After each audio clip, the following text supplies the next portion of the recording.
अरे साथियों, आप सभी का जो है 20 नवंबर को जो है सेंटर परीक्षा होने वाली है साइंस का। ठीक ना? तो ये जो अभी आप जो पेपर यहाँ पे जो देख पा रहे हो, ये एकदम ओरिजिनल पेपर है। जैसा कि आपको पता है, जब आप एग्ज़ाम दिए हो ना, तो आपको पता है कि इसी तरीक़ा से जो है लिखा हुआ रहता है यहाँ पे ए, और यहाँ पे लंबे में लिखा हुआ रहता है साइंस। जो कि यहाँ पे देखो इस तरीक़े से दाना-दाना टाइप का रहता है। आप लोग साइंस का संस्कृत का एग्ज़ाम दे चुके हो, हम आप लोग हिंदी का एग्ज़ाम दे चुके हो, तो आप लोग को समझ में आ गया होगा कि किस तरीक़ा से को एग्ज़ाम में पेपर रहता है। और वही पेपर आपका जो है साइंस का यहाँ पे आज हम करवाने वाले हैं। ये जो है, ये किसी का हम स्क्रीनशॉट लेके आप सभी को हम करवा रहे हैं, इसलिए देख सकते हो कि ये जो स्क्रीनशॉट टाइप का है। लेकिन अगर आप पेपर देखोगे, तो पेपर उसी टाइप का है जो आपके एग्ज़ाम में आया है, ठीक ना?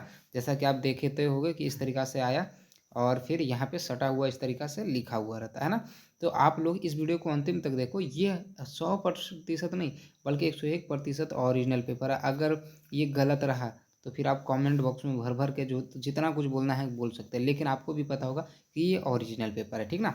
और इतने कॉन्फिडेंस के साथ इसलिए भी हम आपको बोल रहे हैं। चलो, तो हम लोग बिना समय गवाए स्टार्ट करते हैं। लेकिन इससे पहले आप इस वीडियो को शेयर नहीं किए हो ना, इस वीडियो को शेयर नहीं किए हो तो आप लोग शेयर ज़रूर कर दें। इस वीडियो को अपने दोस्तों में, सारे दोस्तों के पास शेयर ज़रूर कर दें। चलिए, हम लोग एक-एक करके स्टार्ट करते हैं, ठीक ना? तो टोटल आपको 80 ऑब्जेक्टिव मिलेगा यहाँ पे। 1 से लेके 80 ऑब्जेक्टिव मिलेगा, जिसमें से 80 ऑब्जेक्टिव है, जिसमें से आपको 40 का जो है जवाब देना है। तो चलिए हम आप सभी को बताते हैं पूरे के पूरे ऑब्जेक्टिव का आंसर। देखो, सबसे पहला देखो यहाँ पे जो क्वेश्चन है आपका, कि किसी प्रकाश स्रोत के सामने एक गेंद रखने पर उसकी छाया कैसी होती है? तो वृत्ताकार हो जाएगा। पहला का ऑप्शन क्या हो जाएगा? ऑप्शन बी हो जाएगा। इसके बाद आपका दूसरा नंबर क्वेश्चन देखो कि क्या बोल रहा है, समतल दर्पण द्वारा बना प्रतिबिंब होता है। तो समतल दर्पण में हमेशा काल्पनिक प्रतिबिंब होता है। ऑप्शन हो जाएगा इसका। चलिए, तीसरा नंबर क्वेश्चन देखते हैं। तीसरा देखिए क्या बोल रहा है हमसे, कि सरल सूक्ष्मदर्शी में किसका उपयोग होता है? तो ये उत्तल लेंस का प्रयोग होता है। किसका प्रयोग होता है? उत्तल लेंस का प्रयोग होता है ना। चलिए आगे आपका जो लिखा हुआ है, हम आपको यहाँ पे देखो बता देते हैं। सरल सूक्ष्मदर्शी में किसका उपयोग होता है? उत्तल लेंस का प्रयोग होता है। ऑप्शन सी इसका राइट आंसर हो जाएगा।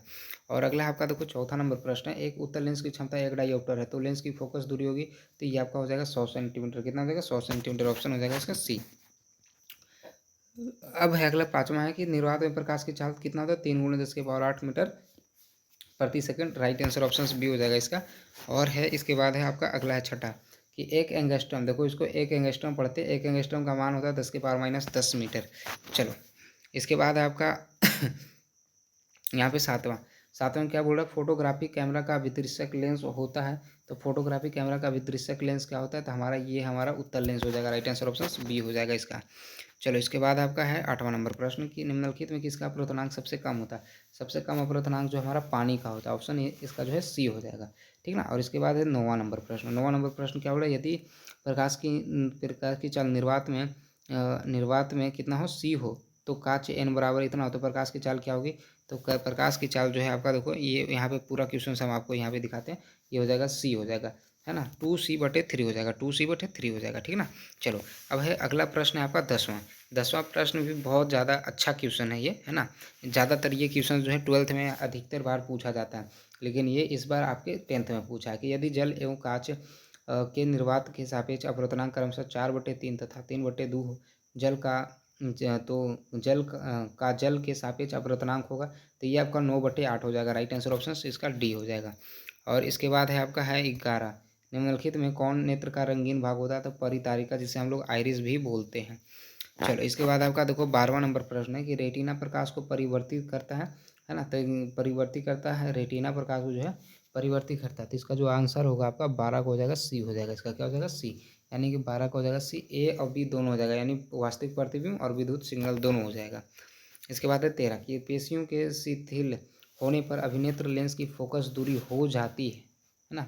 अभिनेत्र लेंस की जो फोकस दूरी हो जाती है वो कितना हो जाता है? 2.5 सेंटीमीटर हो जाता है। ऑप्शन ए हो जाएगा इसका। और है अगला है आपका 14वां, कि विद्युत धारा की प्रबलता का ऐसे मात्रक क्या होता है? एम्पियर हो जाता है। राइट आंसर ऑप्शन ए हो जाएगा। इसके बाद आपका 15 है, कि आर ओम प्रतिरोध वाले एन प्रतिरोधों को समांतर क्रम में जोड़ने पर तुल्य प्रतिरोध कितना प्राप्त होता है? तो R/N हो जाएगा। ऑप्शन बी हो जाएगा।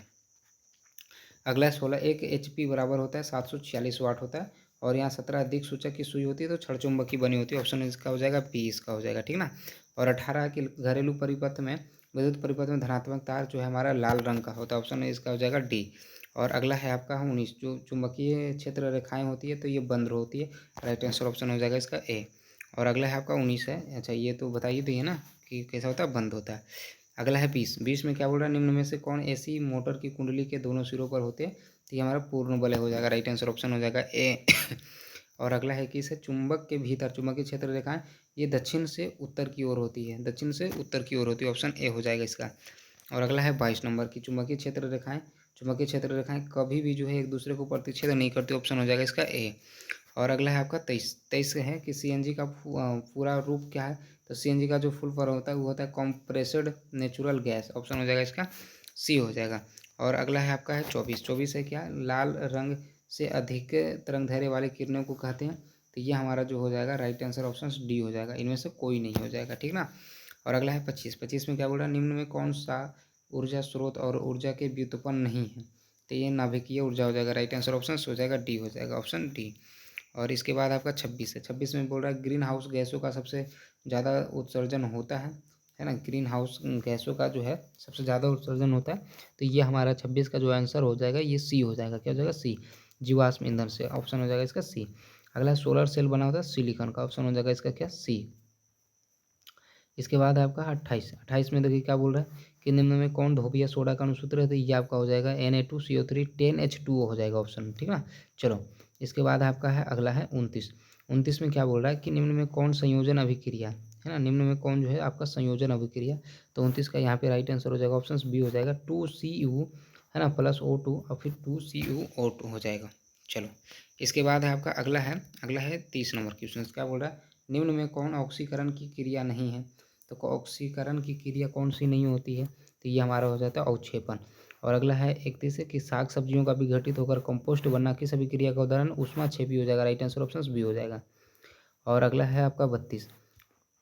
32 क्या बोल रहा है, वसा युक्त खाद्य सामग्री को विकृत गंधी होने से बचाने के लिए उसमें पदार्थ को क्या कहते हैं, है ना। तो 32 का जो आपका यहाँ पे राइट आंसर हो जाएगा वो बी हो जाएगा, प्रति अपचायक हो जाएगा, ऑप्शन बी हो जाएगा।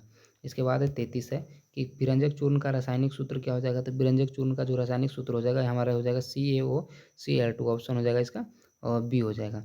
इसके बाद आपका 34 में क्या बोल रहा है, हमारे पेट में कौन सा अम्ल बनता है। तो हमारे पेट में जो अम्ल बनता है वो HCl बनता है, राइट आंसर ऑप्शन सी हो जाएगा।